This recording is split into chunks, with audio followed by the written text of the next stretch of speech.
Hepinize merhaba. Yeni bir drone haber videosuyla karşınızdayım. Biliyorsunuz ilk DJI FPV videosunu Türkiye'de biz yapmıştık. Şimdi sıra DJI Mavic Air 2S'de.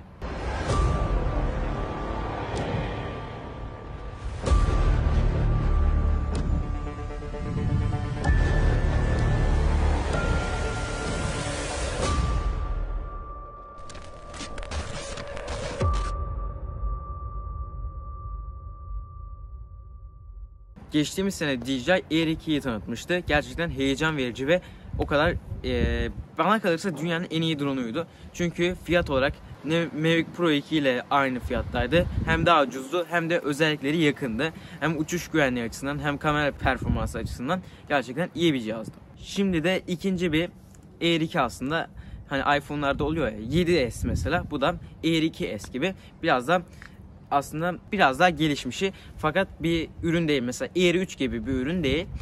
Geliştirilen bazı konular var. Onlara da değineceğiz az sonra. Uçuş güvenliği açısından bazı yenilikler yapılmış. Kamera özellikle çok geliştirilmiş. Bunlar hakkında konuşacağız. Ara ara rüzgar sesi gelebilir, kusura bakmayın. Çok yeni bir haber. Henüz daha bir hafta önce videosu sızdırıldı ve daha çok teknik özellikleri gündeme geldi. Bunun için hemen size bir video yapayım istedim. O yüzden rüzgar sesinden kusura bakmayın. Çıkış tarihine gelirsek 15 Nisan'da resmi çıkış tarihini göreceğiz. 15 Nisan'dan sonra kutu açılış videolarına denk gelebiliriz. Çünkü özellikle Amerika'da birçok büyük markaya, birçok büyük markete gönderilmiş bu cihazlar. O yüzden kutu açılış videolarına denk gelebiliriz. Fakat ülkemizde çıkış tarihi 27 Nisan olarak belirlendi. İsterseniz özelliklerine değinelim. Biliyorsunuz bu cihazları en çok kamera için satın alıyoruz. En çok kamerasına bu parayı veriyoruz.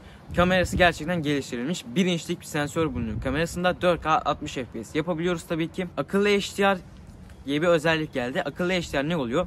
Artık fotoğraflarımızı işlemeye gerek kalmadan çok canlı HDR fotoğrafı elde edebiliyoruz. Bu tabii ki drone için daha güzel bir özellik. Uçuş kısmına baktığımızda, uçuş güvenliğine baktığımızda Active Track 4.0 bizi karşılıyor. Active Track gerçekten çok geliştirildi. Özellikle önünde görmüş olduğumuz fazladan 2 sensör bu Active Track'i, yani takip modunu biraz daha güvenli kılıyor bize.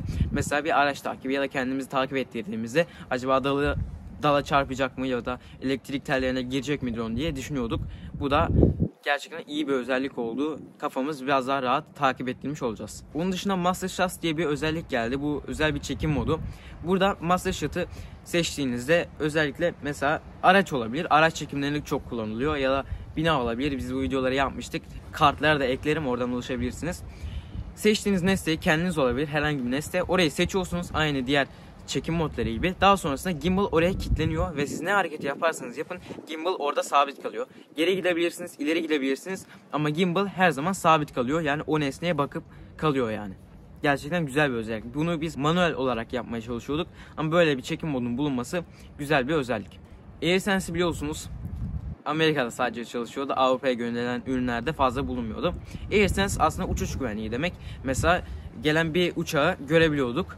Fakat şimdi de uçakları gördüğü gibi, birbirinin sinyal yoluyla haberleştikleri gibi dronlar da dronları görebilecek. Bu ADS-B'nin özelliği, fakat dediğim gibi sadece Amerika'da olacak maalesef.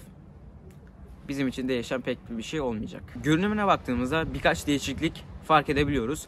Aynı Mini 2'de olduğu gibi pervanelerdeki uçları turuncu yapılmış. Bu birazdan hani yeni çıkan ürünlerde daha çok güçlülüğü temsil ediyor. Mesela DJI Pocket'larda da Pocket 2'de bir şey var mesela, kırmızı bir çizgi var kamerasında. Aynı bunun gibi pervanelerde turuncu bir çizgi bizleri karşılıyor.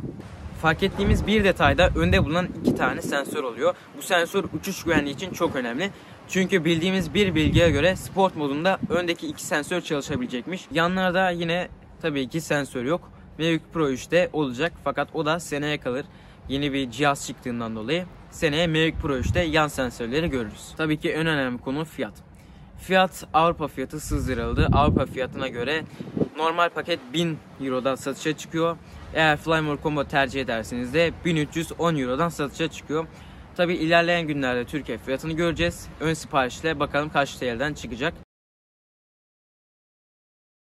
Özellikle beni çok heyecanlandıran bir cihaz oldu. Biliyorsunuz Mavic Mini ile 10 aya yakındır bir süre geçiriyorum. Uçuşlar yapıyorum. Fakat Air 2'yi düşünüyordum aslında ben değiştirsem alınır mı diye. Ama aldığımda da en az 3-4 sene kullanacağım bir cihaz olsun istiyordum. Air 2 de 1 senelik bir cihazdı. Aslında yeni bir cihazdı.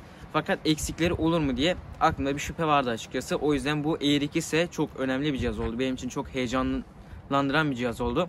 Önümüzdeki günlerde de artık detaylı videoları göreceğiz. Eğer dilerseniz o videoları da ekleriz. İkinci veya üçüncü bir drone haber videosu yaparız. Bildiğimiz bilgiler şu anlık bu kadar arkadaşlar. Daha fazla bilgi aldığımızda eğer dediğim gibi dilerseniz ikinci veya üçüncü drone haber videosunu yaparız. O videolara da devam edebiliriz. Bir sonraki drone haber videosuyla görüşmek üzere. Hoşça kalın.